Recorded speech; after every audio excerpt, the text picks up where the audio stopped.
and welcome to the 6th lecture in the basics of hemodynamics. With this lecture here, we'll utilize previously learned hemodynamic calculations to assess stenotic valve lesions. We'll apply the calculations themselves in practical form, and we'll learn the normal reference ranges for determining severity.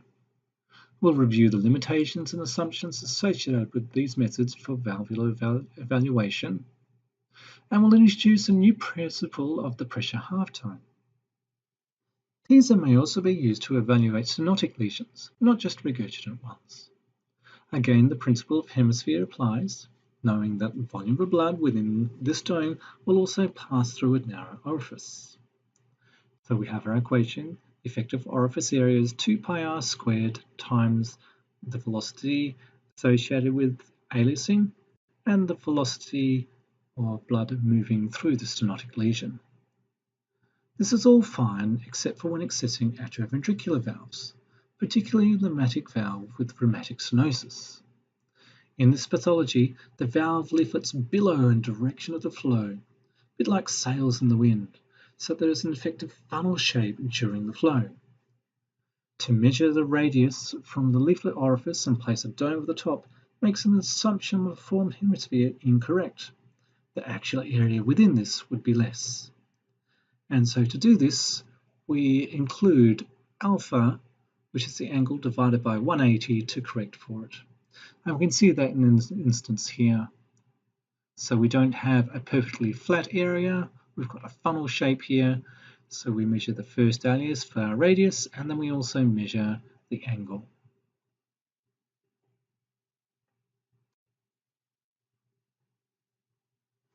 There are early diastolic filling and atrial contraction forward flow profiles through the mitral valve. It is the early diastolic velocity that must be measured. Here we have an example. Say we measured a radius of 14.2 millimeters, and the aliasing velocity occurred at 0.45 meters per second. The maximum velocity through the valve in early diastolic filling is 1.8 meters per second. And we measured the angle. Some systems can actually do this themselves. Other times you've actually got to apply a protractor to the screen and work the angle out. And in this instance, it came out at 135 degrees. Popping all the items into the formula and correcting for meters going into centimeters per second and millimeters going into centimeters, we then come out with 3.17 times 0.75. So our effective orifice area is 2.4 centimeters squared.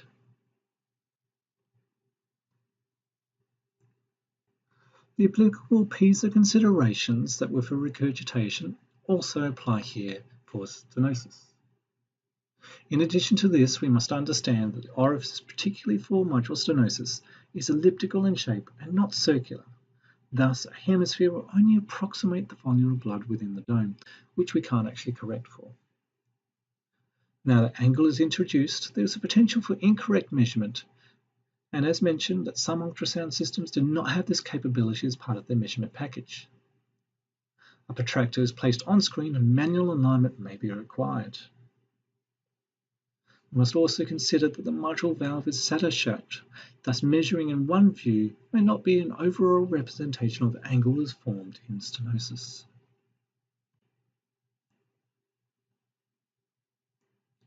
The continuity principle is our grounding rule we use in our evaluation. What goes in must come out between two areas of the heart in a closed circuit. Therefore, flow in the left ventricular outflow tract must equal flow through the aortic valve in the absence of a membranous ventricular septal defect. As we can see here, stroke volume through the LVOT is going to be equal to stroke volume through the aortic valve. Consider if there was a perimembranous ventricular septal defect. A cross-sectional area of the aortic valve calculation would be distorted. Stroke volume through the LVOT would be greater than what goes through the aortic valve, as some of the blood would actually move through the shunt.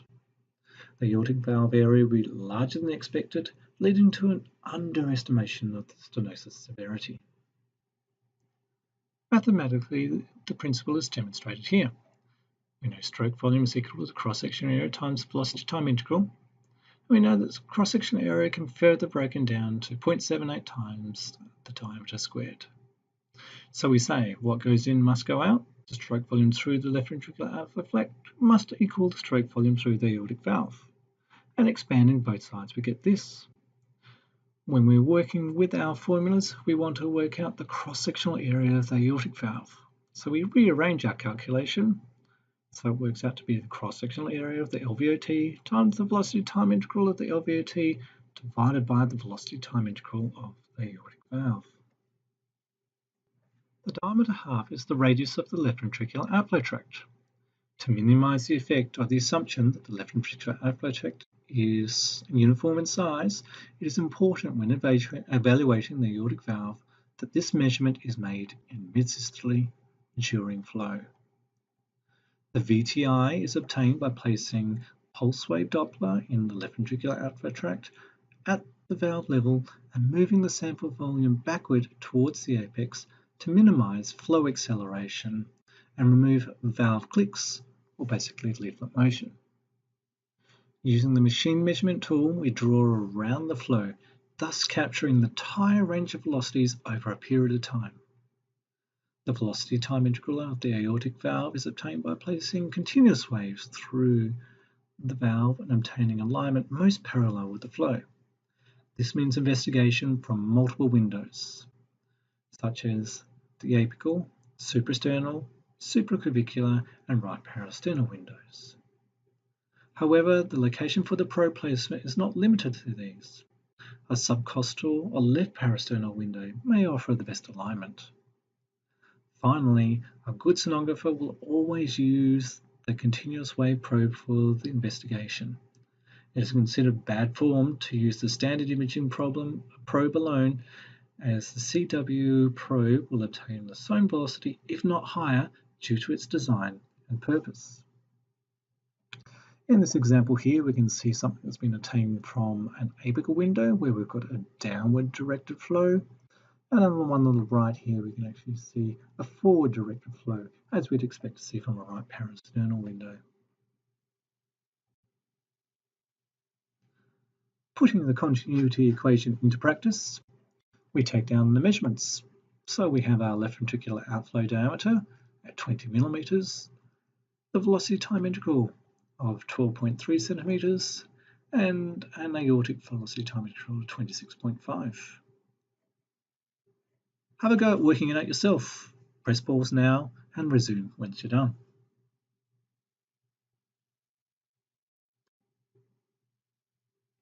So putting it all through here, we can see cross-sectional area of the aortic valve is 0.785 times 1 squared times 12.3 divided by 26.5, which gives our aortic valve area of 1.1 centimeter squared. So we can use our valve areas from these calculations to work out severity according to the scale here: mild, moderate, severe. And in the instance of aortic valve, between 1.5 to 2 is only mild, and if you actually had a valve area of under 1 centimeter squared, it actually indicates it's severe.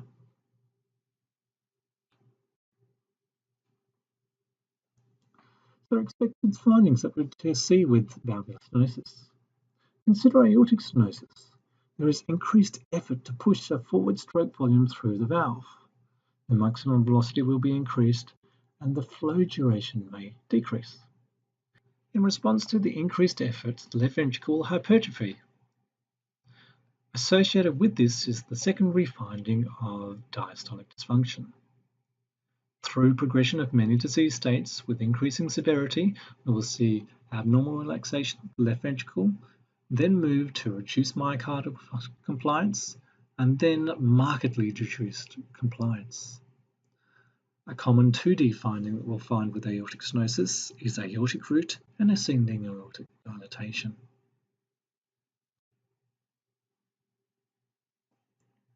The stroke volume calculations using the principle of conservation of mass are based on a simple hydraulic formula that assumes that uniform flow is moving through a fixed cylindrical tube. As previously noted, there are instances where these do not always hold true. The diameter may not be measured correctly due to suboptimal imaging. This may be due to significant calcification, annular rings, valve repairs, or replacements. The incorrect determination of this value impacts the end result significantly. The incorrect timing of the cardiac cycle may also be used. One of the above assumptions is the cross-sectional area is fixed. However, this may change throughout the cardiac cycle, insisting on diastole. The correct timing is mid-systole for the semilunar valves and early diastole for the atrioventricular valves. It is important to note that the velocity time integral may not be accurate. The modal velocity and leading edge need to be applied and traced appropriately. Parallel alignment to the flow is required, and the ultrasound beam being off angle will reduce the end result of pain. The placement of a pulse wave sample volume, particularly for the left ventricular outflow tract, needs to be in the correct position. The sample volume too close to the valve will collect flow acceleration and may be associated with opening valve clicks. Beat-to-beat variability needs to be minimized with averaging and appropriate tracing chosen. The stroke volumes through two locations may not be equal when there are intracardiac shunts. When there is perimembranous VSD, the stroke volume through the left ventricular outflow tract will be greater than that of the aortic valve. This would lead to an overestimation of the aortic valve area. Similarly, when we're assessing the mitral valve area and the left ventricular stroke volume is calculated in the presence of aortic regurgitation, the stroke volumes are not equal. Flow through the aortic valve is greater than what is through the mitral valve, and thus we obtain a similar result. However, if there was mitral regurgitation and the aortic valve is competent, the opposite is in effect. Stroke volume through the mitral valve is greater than that of the left ventricular outflow tract, and underestimation of the valve area occurs. If the simplified equation is used with the substitution of the velocity time integral with peak velocities, the user must be aware that the flows through the LVOT and aortic valve are not simultaneous, and therefore may not accurately demonstrate the maximum velocity at one point in time. An additional problem may be encountered when using peak velocity for prosthetic valves, as there is rapid pressure recovery of flow moving through the valve and localized higher velocities. That this method they may underestimate the actual valve area. Finally, we must consider that when there is poor cardiac output, that the flow may not sufficiently open the valve. In these instances, the valve may overestimate the severity. Determination of whether aortic valve is significant in stenosis and warrants patient management is challenging when there is also severe LV systolic dysfunction. A patient may require a dobutamine infusion at low doses to stimulate an ionotropic response and increase contractility. When the patient does not have significant stenosis, the sonographer will observe a larger increase in the left ventricular outflow tract velocity over the aortic valve. A recalculation of the valve area will show an increase. In the presence of severe aortic stenosis, the VTO for both will increase proportionally and thus not affect the calculation of valve area significantly.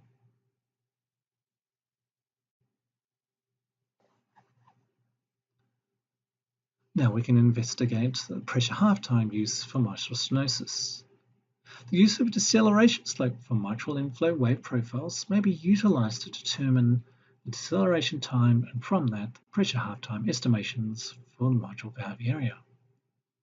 The methods are widely used for the simplicity of use and the fact that the measurement is not influenced by cardiac output states or in the presence of mitral regurgitation that influence the continuity equation. So what is actually being investigated? The time taken for the pressure to decrease in half from its original value. With the systems, we measure the velocity, not pressure, so the principle is as follows. Pressure to equal half the peak pressure, working pressure into velocities, 4v squared, and half 4v squared of the peak. We can then substitute numbers across. The 4's basically cancel out. Then we get the velocity squared is equal to the velocity squared peak divided by 2. Then we can actually remove the squaring and the square roots, and we come down to the velocity that we want to have for a pressure half time is the peak divided by square root of 2. Or another way to represent it is velocity peak divided by 1.414, or the velocity peak times 0.007.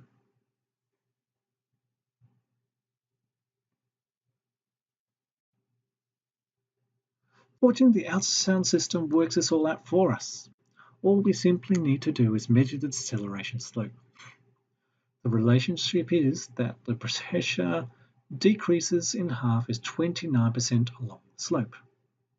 Thus, pressure half time is equal to deceleration time times 29 divided by 100. Or pressure half time is deceleration time times 0.29. The mitral valve area then can be calculated by the use of the constant 320. Mitral valve area is 220 divided by the pressure half time. Then by combining both the formulas here, we have mitral valve area is equal to 220 divided by dt times 0.29 from up here, or equivalently 759 divided by deceleration time.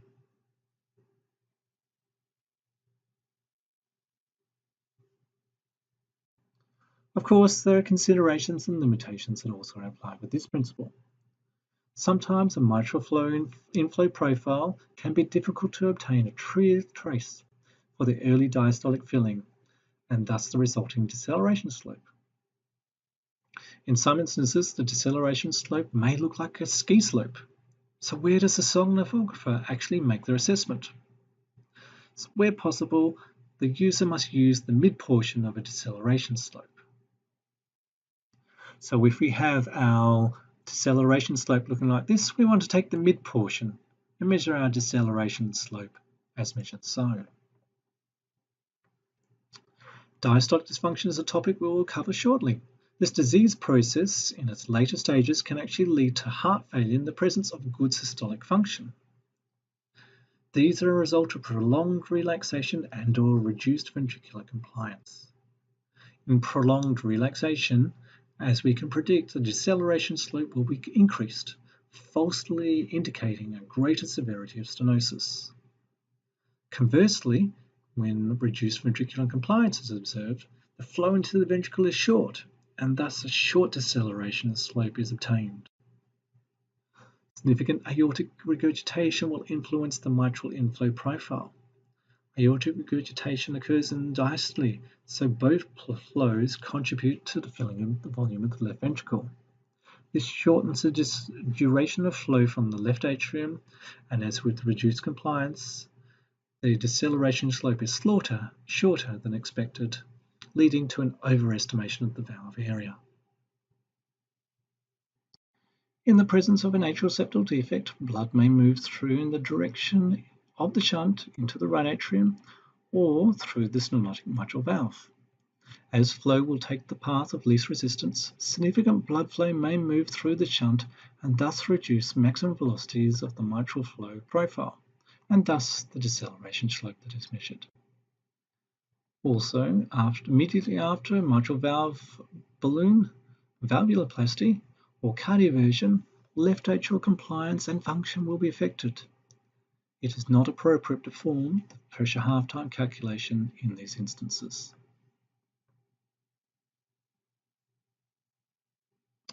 In summary, the PISA also has its place in measuring stenotic valve lesions. The most commonly used method for calculating the valve lesion is the continuity equation. Both PISA and continuity method have assumptions, and it is important to note that limitations may significantly affect a valve area calculation and what we must do to minimize these. And the pressure half time is a simple method to work out valve areas that correlates well with other quantitative analysis forms.